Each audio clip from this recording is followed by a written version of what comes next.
안녕하세요. 다산에듀 원장 이재현입니다. 이번 시간에는 단상 유도전동기에 대해 알아보겠습니다.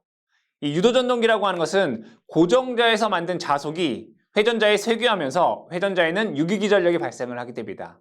이때 이 유기기전력과 공극에 있는 자속의 상호작용에 의해서 회전자는 회전을 하게 됩니다.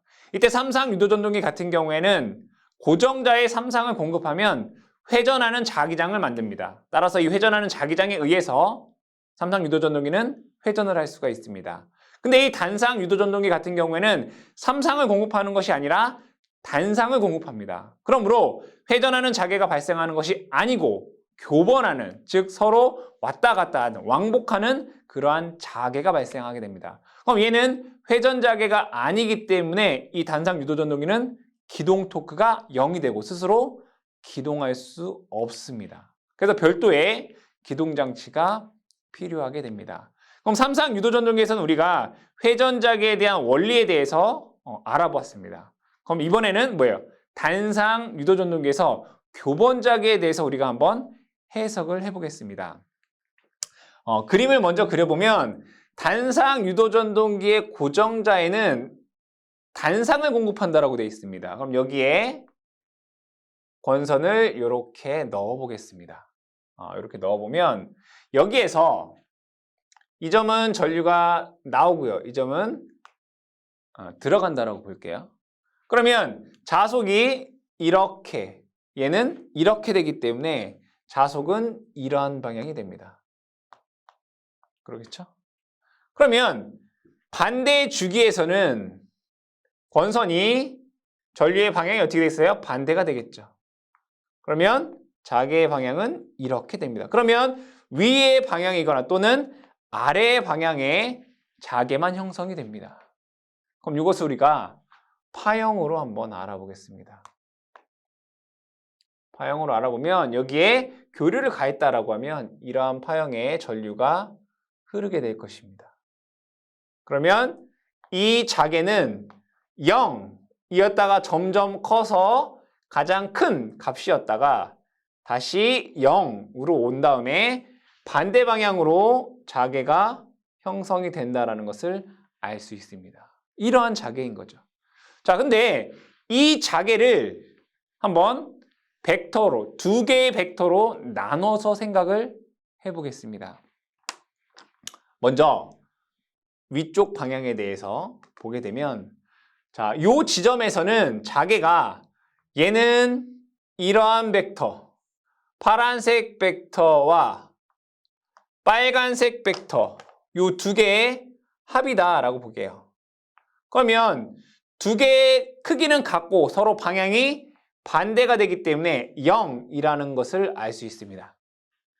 그럼 조금 더 나아가서 한 요 정도 크기의 얘기를 해보면 파란색 벡터는 한 요 정도 이동을 하고요. 빨간색 벡터는 마찬가지로 한 요 정도 크기는 같고 이만큼 이동한 벡터라고 보겠습니다. 그러면 합성 벡터는 뭐 대략 한 이 정도가 되겠죠. 그러니까 얘가 얘다라고 보겠습니다. 그리고 완전히 컸을 때, 요때 최대일 때는 파란색 벡터는 이러한 벡터이고 빨간색 벡터도 크기는 같고 방향이 같은 이러한 벡터다라고 보겠습니다. 그럼 결국에는 이 두 개의 합성 벡터는 이렇게 되겠죠. 이 순간을 의미합니다. 자, 그 다음에 요 벡터일 때를 볼게요. 요 순간일 때. 자, 요 순간일 때는 파란색 벡터는 이러한 벡터이고요. 빨간색 벡터는 이러한 벡터다라고 보겠습니다. 그럼 합성 벡터는 이 정도가 되겠네요. 그렇겠죠? 자, 마지막에 요 때를 한번 보겠습니다. 빨간색 벡터는 이러한 크기이고요. 파란색은 이러한 크기다라고 볼게요. 그럼 얘는 합성은 0이 된다는 것을 알 수 있습니다. 당연히 마이너스에 대한 방향도 똑같이 이렇게 나눠서 생각할 수가 있겠죠. 그럼 얘는 0에서 조금 컸다가 최대가 됐다가 낮아졌다가 다시 0으로 돌아오게 됩니다. 그럼 얘 크기는 보시면 이렇게 된다라는 것을 알 수 있습니다. 네, 이렇게. 그렇죠. 자, 여기에서 파란색만을 여러분들이 한번 봐보시기 바랍니다. 파란색을 보게 되면 파란색만 벡터를 보게 되면 얘는 시계 방향으로 회전한다라는 것을 알 수 있고요. 빨간색만 보게 되면 반시계 방향으로 회전하고 있다는 것을 알 수 있습니다. 즉, 이 교번 자개를 합쳐서 생각을 해보면 이 파란색 벡터, 즉 시계 방향으로 회전하는 자개와 빨간색 벡터, 반시계 방향으로 회전하는 벡터의 합으로 볼 수 있다는 얘기죠. 얘 두 개를 더해서 이렇게 될 수 있다는 얘기예요. 즉, 교번 자개를 시계 방향으로 회전하는 회전자개 더하기 반시계 방향으로 회전하는 회전자개로 우리가 분리해서 해석할 수 있다 이거예요.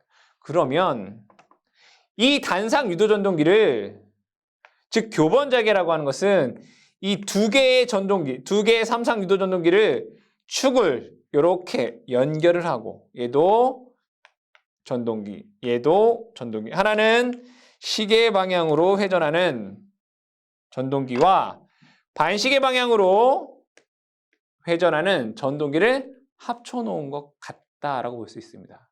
즉, 교번 자개를 두 개의 회전하는 자개, 그래서 뭐라고 해요? 이 회전 자개론, 또는 두 개의 전동기를 합쳐놓고 서로 반대 방향으로 회전하려고 하는 전동기다라고도 볼 수 있다. 이 전동기설 이렇게 얘기할 수 있다. 뭐를? 교번 자개를. 그렇기 때문에 얘는 기동시, 기동 토크가 0이 됩니다.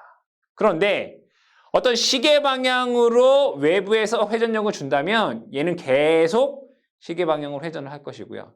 반시계 방향으로 외부에서 회전력을 준다면 계속 반시계 방향으로 회전을 하게 됩니다. 이게 단상 유도전동기 교번자개에 대한 기본 이론이 되겠습니다.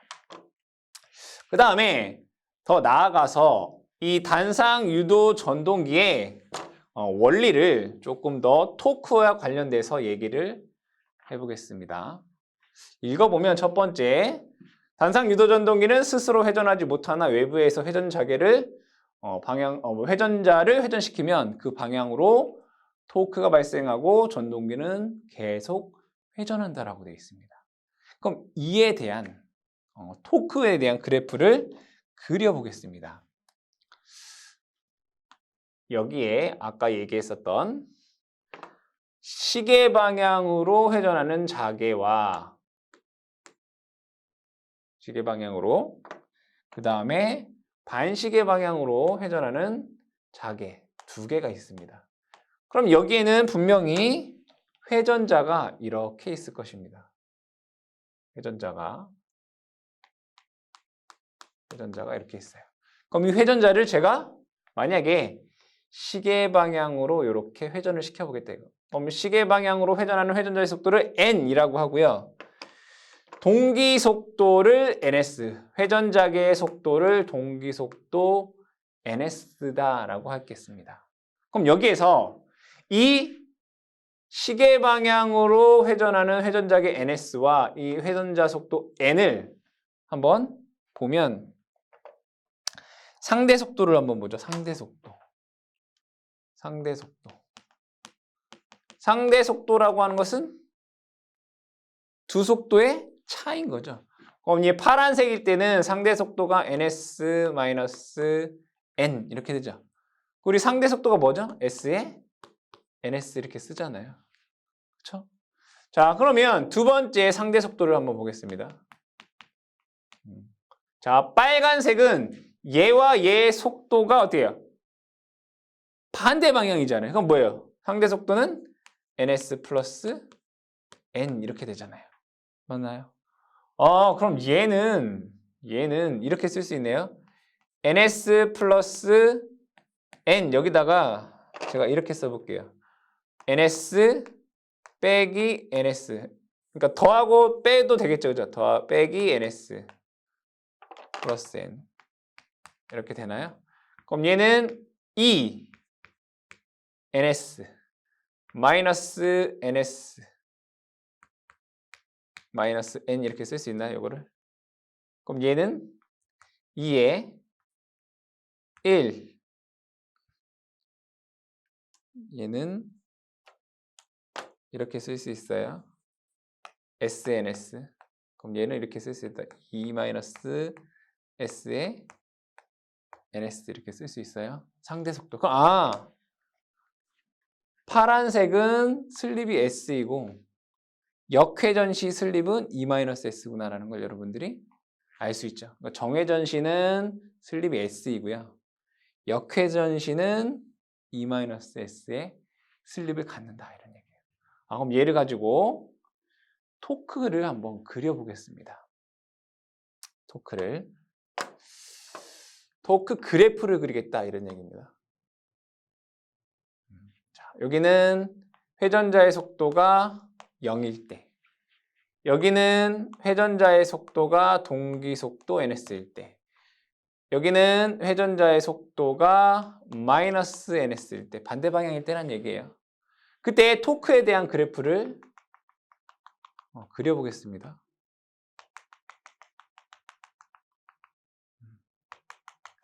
자, 먼저 정회전일 때, 그러니까 파란색과 회전자계와 회전자에 의한 토크는 그래프를 그리면 이렇게 그릴 수 있습니다. 이렇게. 그러니까 여러분 많이 보시는 그래프죠. 회전자계에 의한 토크 이렇게. 이게 파란색. 그렇죠? 자, 파란색으로 그릴까요? 여러분들 조금 더 알아보기 쉬울게. 이렇게 된다고요. 그러면 이 빨간색 같은 경우에는 뭐예요? 반대가 되겠죠. 반대가 된다고요. 얘가 이렇게 된다고요. 그러겠죠? 이렇게. 잘못 그렸네요. 여기에서 이렇게 와서 이렇게 돼야 돼요. 이렇게. 이런 그래프가 돼요. 그러면 요거 두 개에 대한 합성이 실제 단상유도전동계의 토크가 된다. 합쳐볼까요? 그럼 이쪽은 정회전 시에는 여기를 정회전, 여기는 역회전 이건 거잖아요. 얘가 이렇게 되더라고요.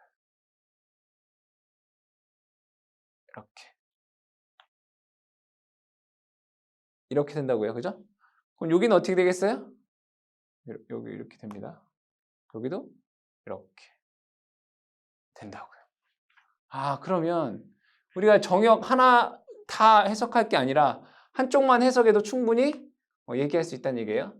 자, 보면 얘는 n이 0일 때 이 단상 유도전동기 토크가 어떻게 돼요?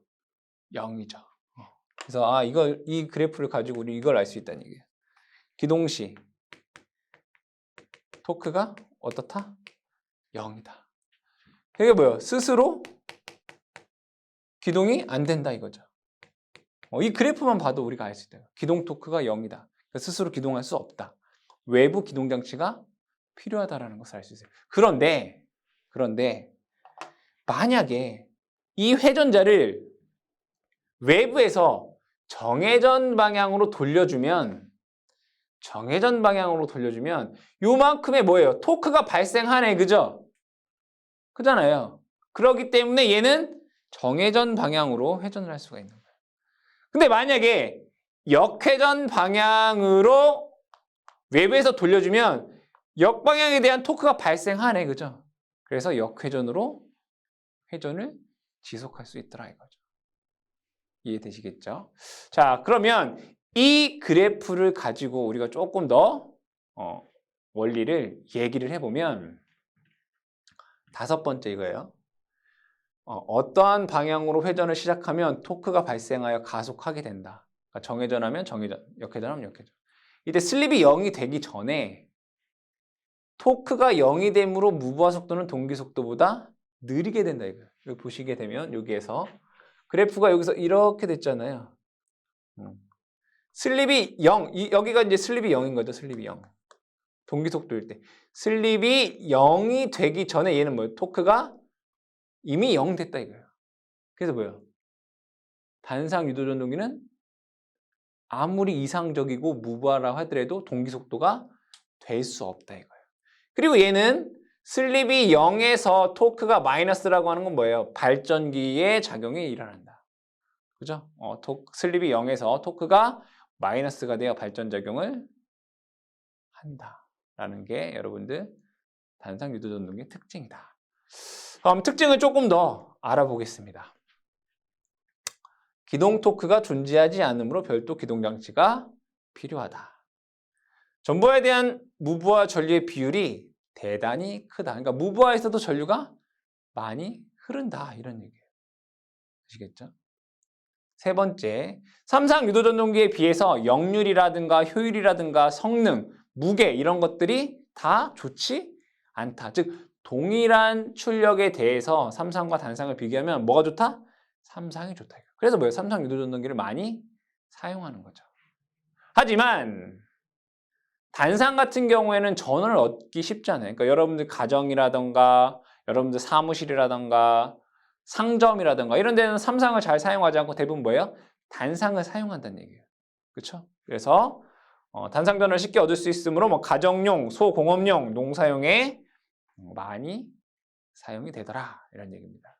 그러면 이 단상 유도전동기는 기동 토크가 없기 때문에 외부에서 기동장치가 필요하겠죠. 그럼 기동장치의 종류에 따라서 우리가 분류할 수 있는데 반발 기동형, 콘덴서 기동형, 영구 콘덴서 기동형, 분산 기동형, 쉐이딩 코일형 순으로 기동 토크가 크다라는 것입니다.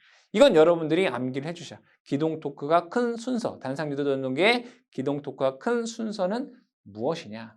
문제가 가장 많이 나오겠죠. 그래서 이걸 꼭 기억을 해두시고요. 그 다음에 우리가 이 종류별로 하나하나씩 알아보겠습니다. 단상 유도전동기는 기동 방법에 따라서 종류를 분류할 수가 있습니다. 크게 5가지가 되는데 분산 기동, 그 다음에 반발 기동, 반발 유도, 쉐이딩 코일, 모노사이클릭형이라는 것이 있습니다. 이 분산 기동이라고 하는 것은 단상 전원에서 위상이 서로 다른 2개의 전류를 이용해서 기동하는 방식을 분산 기동이다라고 얘기를 합니다. 이때 이 위상차를 만드는 데 있어서 저항을 사용하게 되면 저항 분산이 되는 것이고요.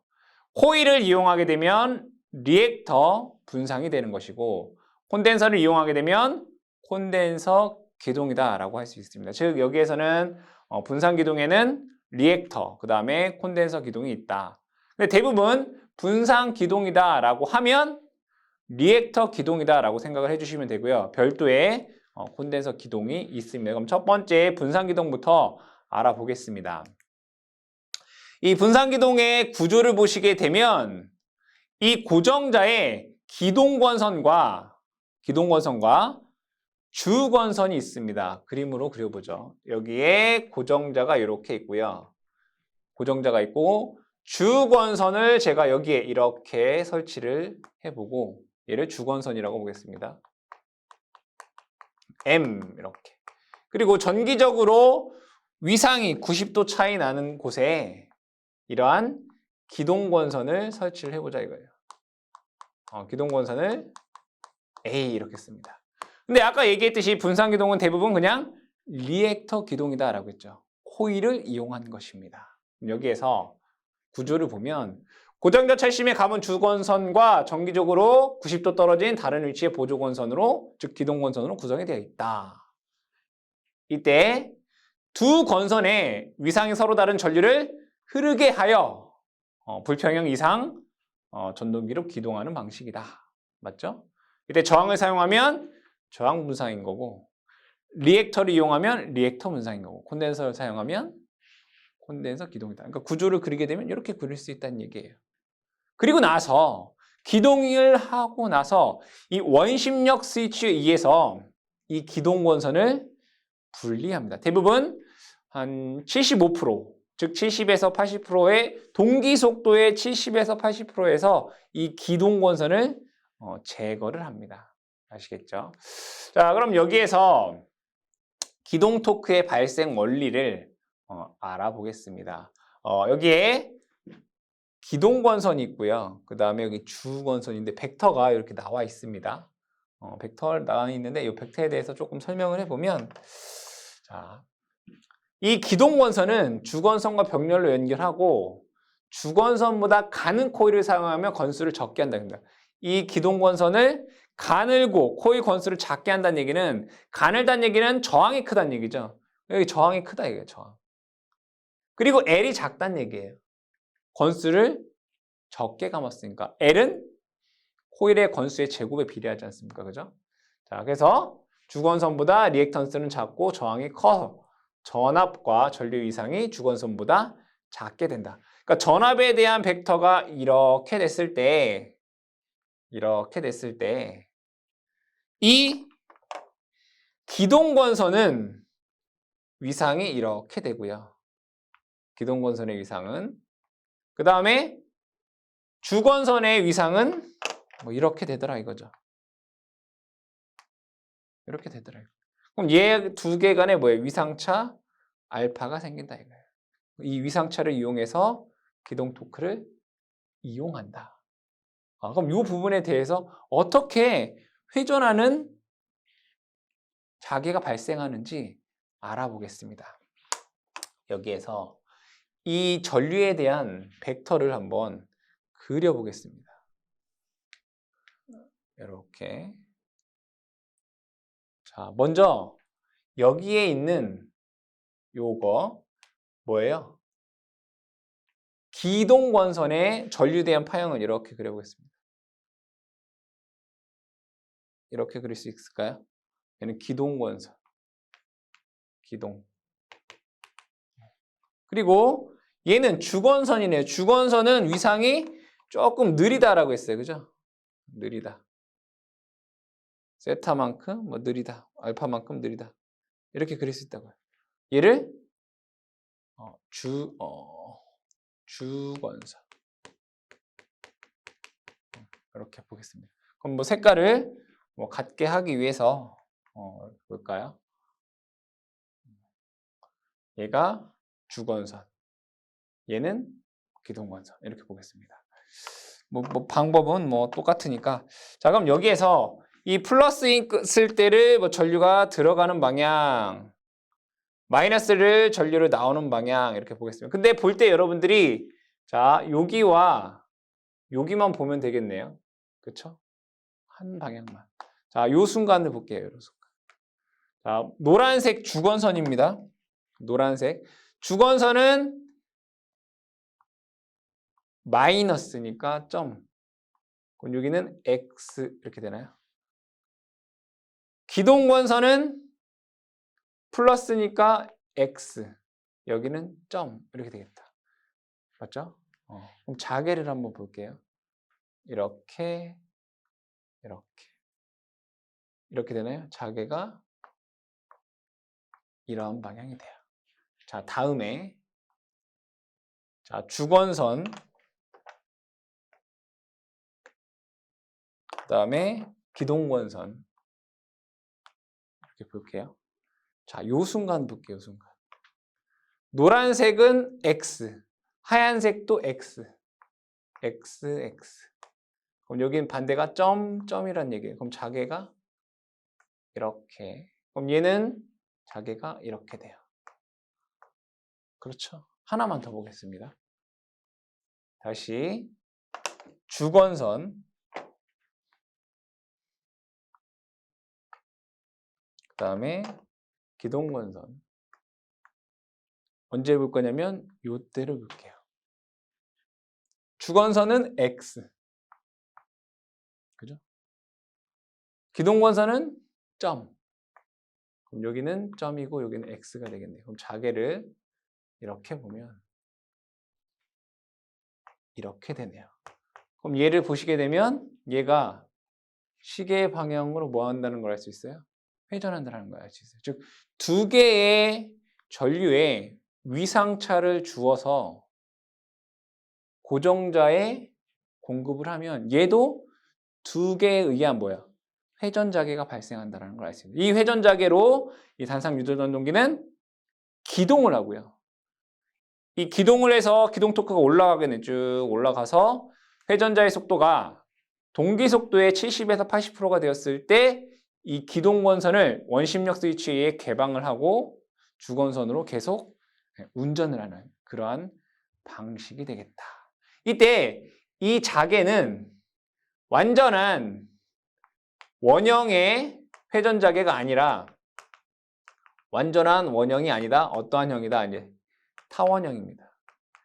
타원형 회전자계를 만든다 이거예요. 완전한 원형이 아니더라. 타원형 회전자계를 갖다. 그 내용을 한번 읽어보겠습니다. 주건선과 기동건선의 위상차로 공극에는 타원형의 회전자계가 생기고 기동 토크를 발생을 한다. 이때 동기 속도의 뭐 한 60에서 80%에서 원심력 스위치에 의해서 요것에 의해서 기동건선을 분리한다.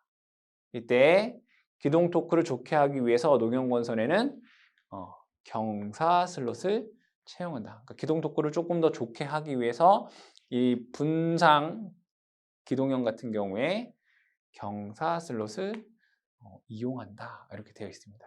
그럼 역회전은 어떻게 하느냐? 그럼 얘가 자계가 이렇게 시계 방향으로 지금 회전자계가 발생했습니다. 그죠? 그러면 둘 중에 하나를 극성을 바꿔주면 되겠다. 그렇죠? 역회전하기 위해서. 즉 반대 방향의 회전자계를 만들기 위해서 주건선과 보조건선 중 어느 한쪽의 접속을 전원에 대해서 반대로 하게 되면 반대의 역회전 토크가 발생을 하겠죠. 그래서 두 개 중 하나만 어떻게 한다?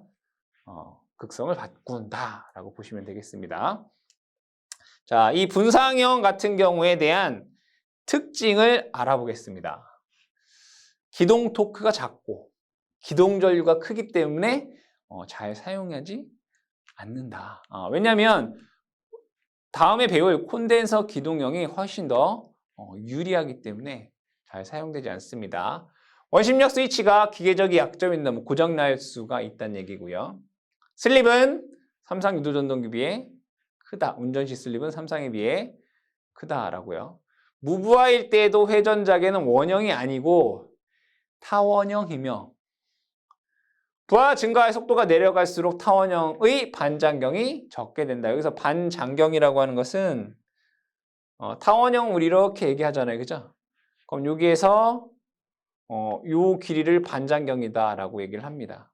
그래서 부하가 증가하여 속도가 내려갈수록 타원의 반장경이 적게 된다는 얘기는 부하가 증가하여 속도가 내려갈수록 원형에 가깝게 된다라고 이해를 해주시면 되겠습니다. 특징에 대해서 기억을 해주시면 되겠네요. 자, 다음에는 콘덴서 기동형입니다. 콘덴서를 이용한 방식이다 이런 얘기가 되겠죠. 그래서 결국에는 자, 세 가지 방식이 있습니다. 세 가지 방식이 있는데 이 그림을 먼저 회로를 먼저 보고 얘기를 할게요. 자, 주건선은 다 똑같아요. 주건선, 주건선, 주건선. 그죠? 근데 이 기동권선에 C를 썼느냐, 그죠? 원심력 스위치에 의해서 얘를 열 거예요, 그죠? C를 썼느냐. 그럼 얘는 똑같이 C를 썼는데 얘는 영구적으로 쓰는 거죠, 영구. 그리고 얘는 개방하는 거. 얘는 계속 쓰는 거고. 그러니까 콘덴서 기동형은 이 기동권선에 C를 썼다가 원심력 스위치에 의해서 제거가 되고요. 얘도 마찬가지로 원심력 스위치에 의해서 제거가 되는데 영구적으로 쓰는 애가 하나 있는 거고 이 영구 콘덴서 기동형 같은 경우 얘는 기동 스위치 이런 게 없는 거예요. 원래 그냥 쓰는 거다. 그럼 얘를 결국에는 원심력 스위치를 이용해서 쓰는 콘덴서 기동형 그 다음에 콘덴서를 두 개 쓰는 이가 콘덴서 기동형 그리고 영구 콘덴서 기동형 이렇게 세 가지가 있다라고 보겠습니다. 근데 여기에서 이것에 대한 벡터를 한번 그려보겠습니다. 전압에 대한 벡터가 이렇게 있겠고 어쨌든 간에 여러분들이 분사한 기동형에서 알 수 있는 것은 기동권선과 기동권선과 주권선에 위상차를 주면 기동하는 타원형 회전자계가 발생해서 기동을 하고 일정 시간 후에, 즉 동기속도에서 60에서 80%의 회전속도에서 원심력 스위치에 의해서 기동권선을 제거한다라고 하는 원리는 동일합니다. 자, 근데 여기에서 이 콘덴서 기동형 같은 경우에는 전압에 대한 벡터가 이렇게 있다라고 보고요. 그 다음에 주권선에 대한 벡터가 이렇게 있다고 보겠습니다. 얘가 주권선에 의한 전류 벡터예요. 근데 얘는 C를 썼잖아요. C는 뭐죠? 전압보다 전류 이상이 앞선다. 그렇잖아요. 전압보다 앞선다. 그럼 얘가 뭐 알파가 더 크겠다. 그렇죠? 그럼 얘네들에 대한 어떤 특징을 알아보자.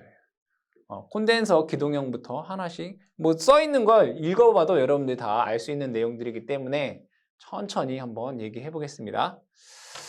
보조건선 A의 직렬로 콘덴서를 접속해서 분상하는 것이다. 여기 C를 넣어서 분상하는 것이다. 기동이 완료되면 원심력 스위치 A의 보조건선 A가 차단된다. 차단된다 이거예요.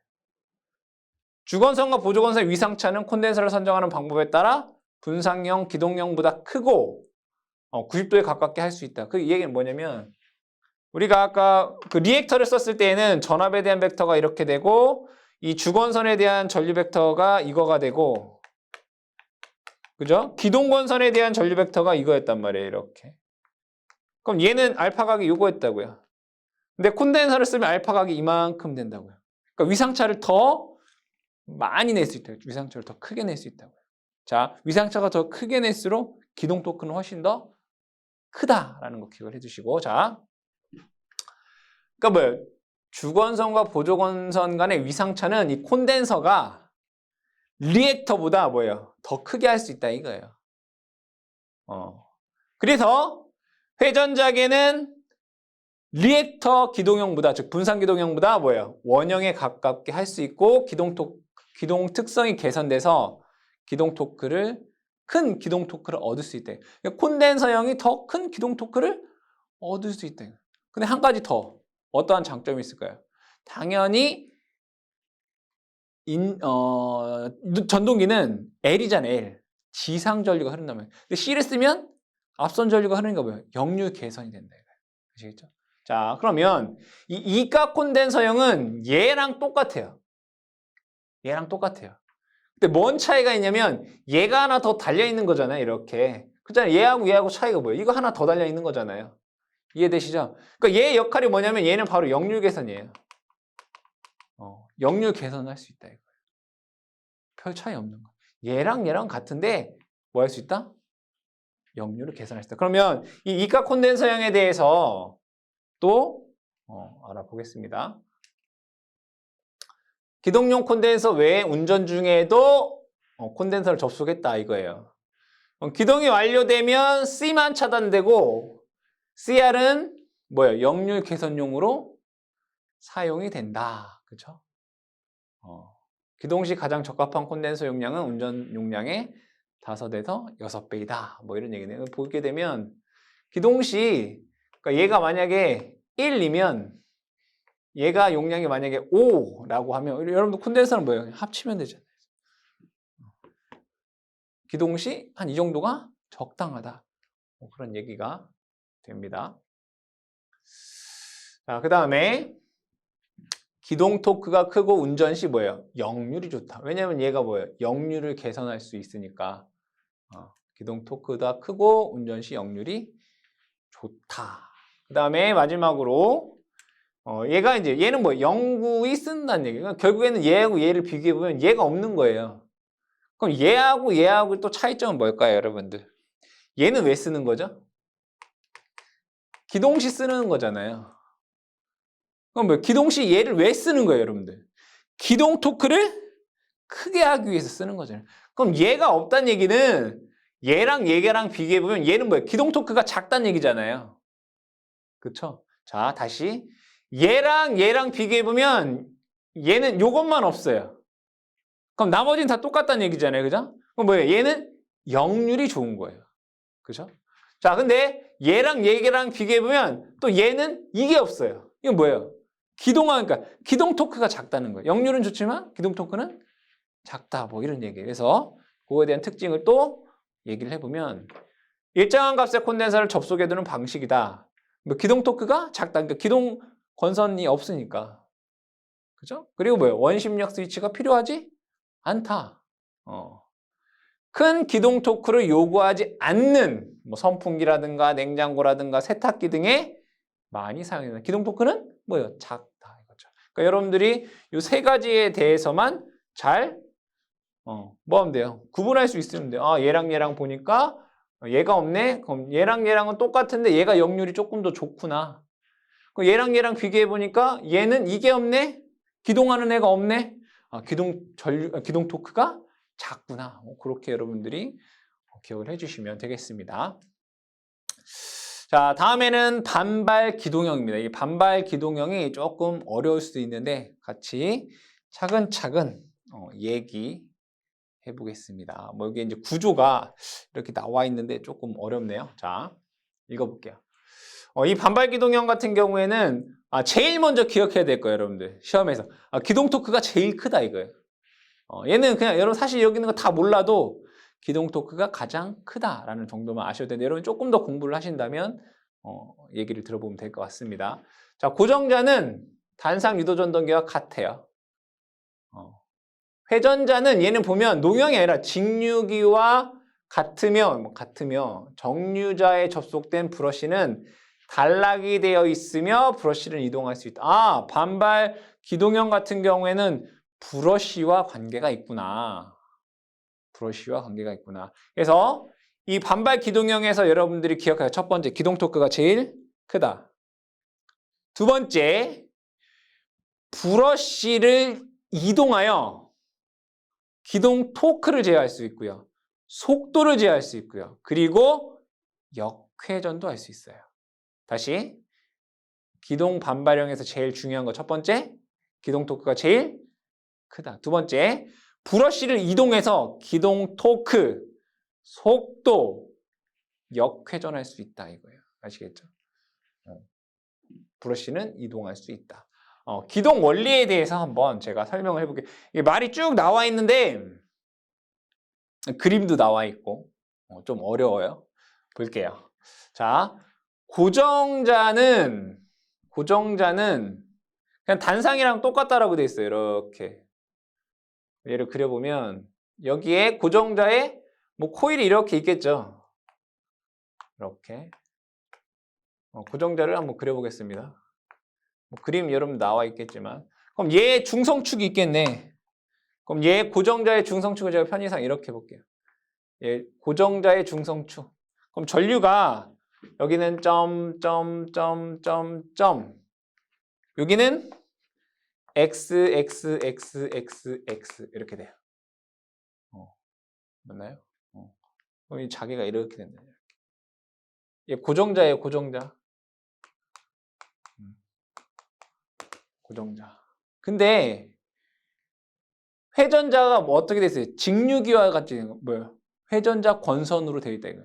전기자로 되어 있다는 얘기예요. 그럼 여기에도 권선이 있구나 이렇게 그려볼게요. 이렇게 권선이 있구나. 얘도 이런 식으로 있다라고 보죠.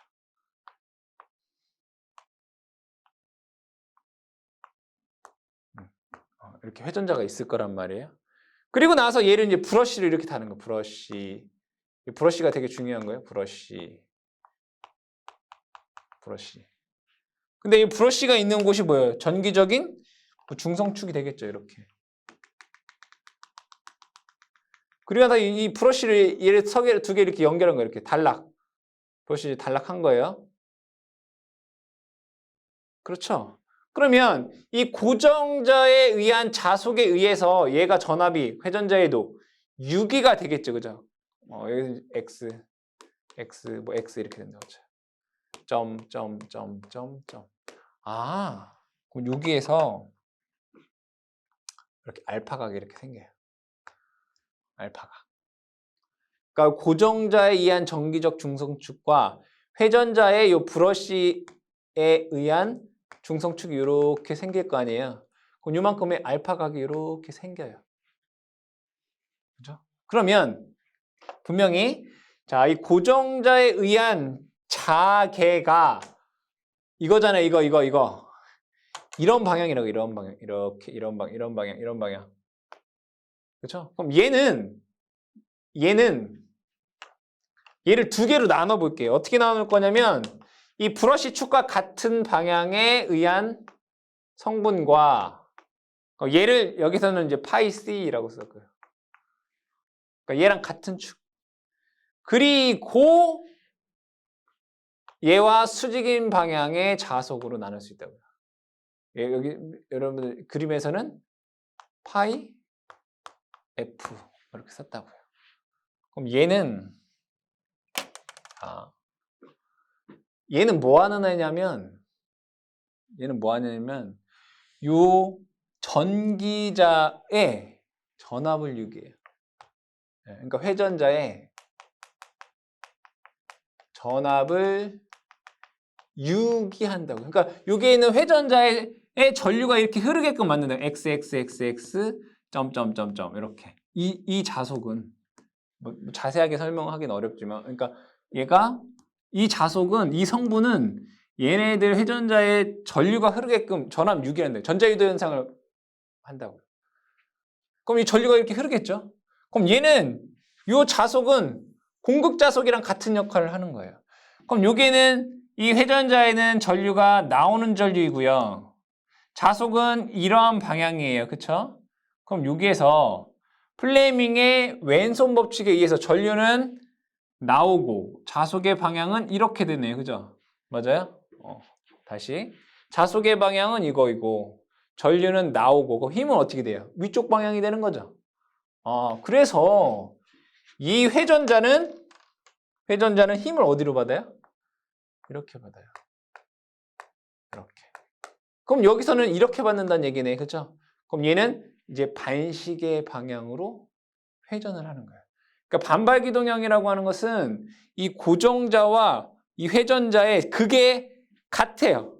서로 여러분 자석 N극 만나면 어떻게 서로 밀어내죠. 그 힘을 이용하는 게 반발기동형이다. 이렇게. 그러면 잘 보세요. 분명히 이 알파라고 하는 애는 얘와 얘가 이루는 각이에요. 그렇죠? 그러면 이 브러쉬를 내가 만약에 이쪽으로 이동을 하게 되면 이 알파각이 어때요? 커지겠죠? 더 커지잖아요. 그죠? 그럼 내가 반대로 이렇게 하게 되면 알파각이 작아지겠죠? 그럼 내가 브러쉬를 이쪽에 놓을 수도 있잖아요. 이렇게. 브러쉬를 이렇게. 그럼 어떻게 되겠어요? 요걸 기준으로 해서 브러쉬가 이렇게 돼 있으면 얘는 이렇게 회전한다는 얘기잖아요. 근데 얘를 기준으로 브러쉬가 얘가 이렇게 돼 있으면 어떻게 될까요? 예상하시겠지만 반대 방향으로 했을 때. 즉 브러쉬를 이동함에 따라서 그잖아요. 브러쉬를 이동 알파각이 변한단 말이에요. 그 알파각이 변화하면 여기 되는 유도되는 유도기전력의 크기가 달라지고요. 그 힘이 달라니까 기동 토크가 달라진다. 속도가 달라진다고. 그리고 회전 방향도 반대가 된다. 그러면 만약에 이 브러쉬의 축이 이 고정자 축과 같으면 기동 토크 발생 안 해요. 아시겠어요? 그리고 이 축과 또 90도가 돼도 이거 한 이 정도 얘랑 90도가 돼도 유기기전력이 발생하지 않기 때문에 또 기동 토크가 발생하죠. 즉 0도에서 90도 사이에서 기동 토크가 발생을 하고요. 그 접속을 반대로 하게 되면 역회전을 한다. 그런 내용. 읽어볼게요. 자속 파이C가 회전자 권선을 지나가면서 회전자 권선에 기전력을 발생한다. 그죠? 회전자의 전류가 유기된다. 그러니까 얘에 의해서 회전자의 유기기전력이 발생한다 이거예요. 그러면 그 회전자에 흐르는 전류하고 이 자속 파이 F라고 하는 걸 상호작용에 의해서 토크가 발생해서 전동기는 기동을 한다.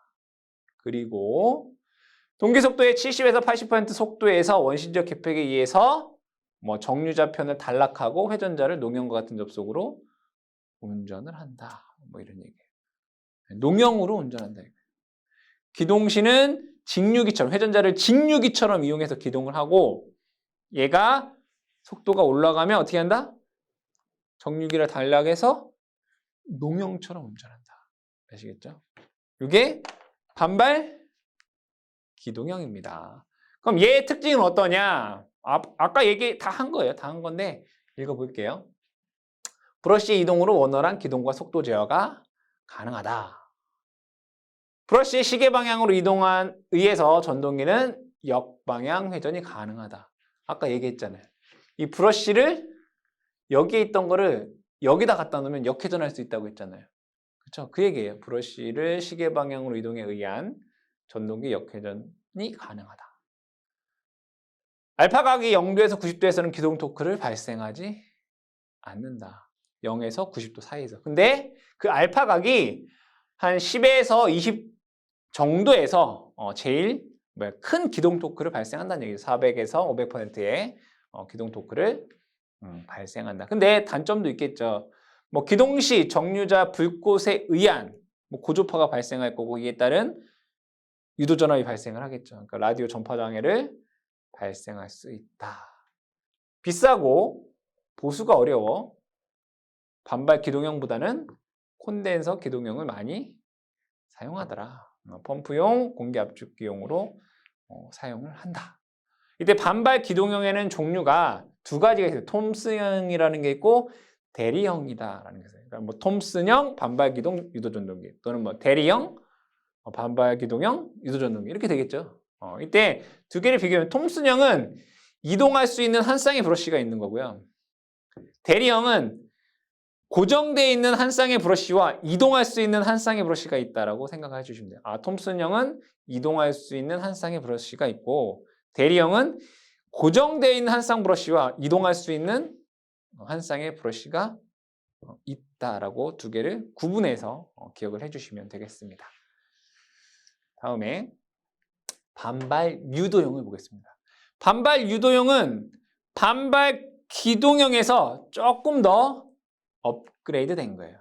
보시면 이 회전자를 어떻게 한 거냐면 슬롯에 이렇게 돼 있는 거예요. 슬롯이 이렇게 돼 있어요. 회전자예요, 회전자. 회전자. 자, 이때 여기에 권선이 있고요. 또 여기에도 권선이 있어요. 슬롯에. 회전자 슬롯에 권선이 이렇게 두 개가 있는 거예요. 그러면 얘는 얘랑 똑같아요. 반발 기동형. 그리고 그 밑에 농형권선이 있는 거예요. 농형권선. 농형권선. 그러니까 얘 두 개를 뭐 한 거예요? 합친 거예요. 합친 거. 그러니까 이 반발 기동형에서 조금 더 개선해서 농형권선을 하나 더 썼다라고 생각을 해주시면 된다. 그럼 기동할 때 얘는 반발 유도형 같은 경우에는 반발 기동형이랑 똑같구나. 그죠? 그죠? 거기다가 농형권선 하나 더 추가했구나. 이렇게 생각하시면 돼요. 그럼 기동 원리는 동일하겠죠. 그렇죠? 읽어보겠습니다. 회전자 상하에 2층에 권선을 설치하고 위아래다가 상부는 정류자에 접속된 반발 전동기 회전자 권선으로 두 개의 브러쉬는 외부에서 단락한다. 이게 뭐예요? 이게 반발 기동형으로 기동하기 위한 거다. 이거예요. 상부에는 반발 전동기로 회전자 권선으로 두 개의 브러쉬를 외부에 단락한 것이다. 하부에는 농형 권선의 구조로 되어 있으며 이중 농형 전동기와 같이 동작한다. 이런 얘기예요. 기동 시에는 상부 권선은 주로 전류가 흐르고 뭐하게? 반발 기동형으로 기동하기 위해서. 운전 시는 하부 농형 권선이 주로 작용하므로 반발 전동기로 큰 기동 토크를 발생할 수 있다. 이런 얘기예요. 좀 개선한 거구나. 그렇죠? 이때 반발 기동형과 반발 유도형을 비교해 볼게요. 기동 토크는 작고, 그러니까 기동 토크가 작다는 얘기는 반발 기동형이 기동 토크가 더 크다는 얘기예요. 반발 기동형이. 그러니까 여러분 반발 기동, 반발 유도 잘 구분하셔야 됩니다. 기동형이 토크가 더 크다는 얘기예요. 정동 토크는 크다. 이거 뭐냐? 반발 유도형이 최대 토크는 더 크다는 얘기예요. 기동 토크는 반발 기동형이 크고 최대 토크는 반발 유도형이 더 크다는 얘기입니다. 부하 변화에 의한 속도 변화가 크고 효율은 좀 나쁜데 역률이 좋다라고 되어 있습니다. 농형 권선이 지금 하부에 있는 권선이 제동작용을 함으로 전류가 크고 슬립이 작은 무부하에서도 전부하에 가까운 전류가 흐르더라라고 하는 특징을 갖고 있습니다. 그래서 요 비교에서는 반발 기동형이 토크는 크고 반발 유도형은 최대 토크가 크다라는 정도 기억해 주시면 되겠습니다. 자, 다음에 쉐이딩 코일형. 이 쉐이딩 코일형에서는 여러분들이 제일 중요하게 생각해야 되는 건 뭐냐? 기동 토크가 가장 작다 이거예요. 잘 사용하지 않는다. 기동 토크가 가장 작다. 그게 제일 중요한 것입니다. 읽어볼게요. 자, 구조는 고정자 철심 자극에 1차 권선이 감겨져 있고 자극 일부에 쉐이딩 코일을 감고 회전자는 농형이다. 이거는 뭐 그림이 이렇게 되어 있는데 이거를 조금 더 크게 한번 그려보겠습니다. 여기에 고정자가 이렇게 있다라고 보고요. 이렇게 고정자가. 그럼 얘를 N극, 여기 S극. 그럼 여기 회전자가 이렇게 있을 거 아니에요. 그럼 일반적인 자속은 어떻게 될까요? 얘가 이렇게 흐르겠죠. 이렇게 흐르나요? 근데 쉐이딩 코일형은 뭐냐면 똑같이 그려보겠습니다. 이렇게, 그 다음에 이렇게. 그리고 회전자가 이렇게 있습니다. 그리고 나서 여기를 이렇게 자른 거예요. 이렇게. 마찬가지로 여기도 이렇게 자르겠죠. 이렇게. 이렇게. 그리고 나서 여기에다가 이제 코일을 이렇게 감은 거예요. 이렇게. 여기도 코일을 이렇게 감아요. 얘를 뭐라고 하냐면 쉐이딩 코일 이렇게 얘기해요. 그때 자속이 여기서 이렇게 나오겠죠. 이렇게. 그리고 여기도 자속이 이렇게 나올 거란 말이에요. 맞나요? 근데 이 코일에 보시면 자속이 얘가 이렇게 지나가면서 이 쉐이딩 코일에 뭐예요? 유도기전력이 발생하겠죠. 그러면 이 쉐이딩 코일에는 전류가 흐를 거란 말이에요. 그럼 이 쉐이딩 코일에 흐르는 전류에 의해서 반대 방향의 자속이 이렇게 흐를 거란 말이에요. 이렇게. 상쇄된다고요. 그럼 마찬가지로 여기에도 자속이 이렇게 들어가는 게 있을 거고 요거의 반대 방향으로 이렇게 자속이 발생할 거예요. 그럼 전체 자속은 어떻게 흐를까요? 여기는 많고 이렇게. 그럼 자속이 어떻게 흘러요, 얘가? 여기는 거의 안 흐르고 여기도 거의 안 흘러서 자속이 이렇게 된다고요. 그렇게 되겠죠, 이렇게. 그럼 얘가 회전을 이렇게 하게 돼요. 회전자가. 이러한 방향으로 뭐예요? 기동 토크가 발생하는 거예요. 자속이 이렇게 왜곡이 생기면서. 그거 설명을 하고 있는 거예요. 읽어볼게요. 고정자 자극 철심에 1차 권선이 감겨져 있고 자극의 일부 B에는 여기에는 쉐이딩 코일이 감겨져 있다. 회전자는 농형이다.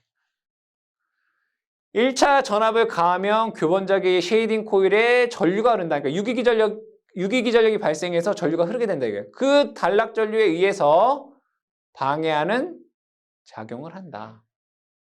그러므로 인해서 이쪽으로 이렇게 되는 뭐가 발생해? 이동자계가 발생한다는 얘기예요. 이동자계.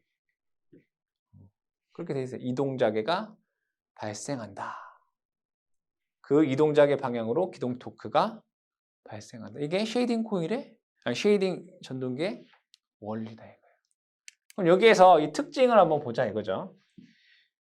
이게 제일 중요하겠다. 쉐이딩 코일은 구조상 회전 방향을 바꿀 수 없다. 그럼 쉐이딩 코일형 같은 경우에는 뭐란 얘기예요? 기동 토크가 작고 역회전이 불가능하다. 그죠? 1번, 2번이 제일 중요해요. 문제에서 여러분들이 원리를 설명하라 이런 거 없다고요. 그죠? 기동 토크가 작고 역회전이 불가능하다. 운전 중에 쉐이딩 코일의 전류가 흐름으로 역률과 효율이 낮고 속도 변동률이 크다라고 되어 있습니다. 구조가 간단하고 견고하기 때문에 수십 와트 이하의 소형 전동기에 사용이 된다. 그럼 쉐이딩 코일하면 그러한 원리에 의해서 기동이 되는구나. 기동 토크가 발생하는구나. 기동 토크가 작고 역회전이 할 수 없구나라는 것을 기억을 하시면 되겠습니다. 마지막으로 모노사이클릭형 전동기입니다. 모노사이클릭형 전동기. 이거는 아주 간단합니다, 여러분들. 자, 이 구조만 잘 보시면 돼요. 여기 보시면 얘를 이렇게 보니까 얘가 무슨 결선이죠? Y결선이네요. 근데 단상에서는 여러분들이 3상에서는 얘들의 흐르는 전류가 120도, 120도, 120도의 위상차가 발생해서 결국에는 얘가 뭐예요? 회전 자개가 발생을 하는 거죠. 그렇죠? 근데 얘는 여기에 얘를 Y결선을 해놓고요. 여기에 R과 X를 넣어서 단상에 연결하면 여기에도 서로 다른 불평형 전류가 흐른단 말이에요. 그러니까 얘는 단상을 마치 3상인 것처럼, 그러니까 여기에 흐르는 전류의 크기 위상이 다 다르다니까. 결국엔 뭐예요? 불평형. 네, 3상 전류가 흐른다고요. 코일에. 그럼 얘가 3상 전류가 흐르면 뭐가 된다고요? 회전자개가 만들어지겠죠? 그렇잖아요. 즉 단상을 마치 3상인 것처럼 만든 방식이 모노사이클릭형 전동기인 거예요. 읽어보면 3상 노형 전동기의 3상 원선에 저항과 리액턴스를 넣고 단상에 접속하여 적당하게 불평형 3상 교류를 각 권선에 흐르게끔 만든 거예요. 그렇죠? 회전자 노형. 그럼 당연히 회전자개가 불평형이지만 회전자개가 만들어지니까 얘는 마치 3상 노형 전동기인 것처럼 회전할 수가 있겠다. 그 특징은 뭐냐면 토크가 적고 손실이 크고 효율이 나쁘다.